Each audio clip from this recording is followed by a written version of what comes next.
Clinical practice में ऐसे लोगों को ज़रूर देखा होगा जो क्लिनिक में दाखिल होते ही बड़े अफसराना अंदाज में क्लिनिक की लोकेशन को देखते हैं और दौरान केस टेकिंग लंबी लंबी छोड़ते हैं,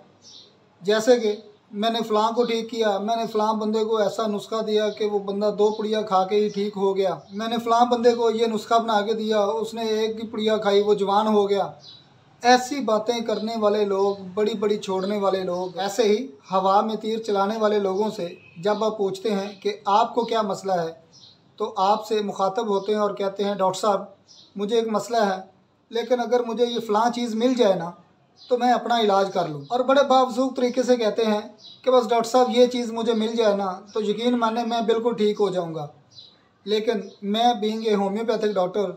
लोगों को ऑब्ज़र्व करते हुए और साइकोलॉजिकल पॉइंट से देखते हुए ये बात आपको यकीन से कह सकता हूँ, ऐसे लोग इसी कश्मकश में सारी ज़िंदगी ख़वार होते रहेंगे लेकिन आपसे इलाज नहीं करवाएंगे। ऐसे लोग ज़हनी तौर पर बड़े ऑर्थोडॉक्स होते हैं, उनके जहन में जो चीज़ बैठ जाती है वो निकलती नहीं, जैसे समझ रहे होते हैं कि वही सबसे बड़े हकीम और बड़े होम्योपैथ या बड़े डॉक्टर हैं या बड़े नुस्खा साज लोग हैं। ऐसे लोग या ऐसे मरीज़ अपने आप को बड़ा अफसर और बड़ा मुदब्बर इंसान समझते हैं। ऐसे लोग या मरीज़ जो अपने आप को बड़े लेवल का शो करें, तो इन लोगों या मरीज़ों की दवाई अगैरिका से होती है, क्योंकि इस दवाई में ट्यूबरकुलर डायथिसिस पाया जाता है और इसके साथ साथ सेरिब्रल एक्साइटमेंट भी पाई जाती है।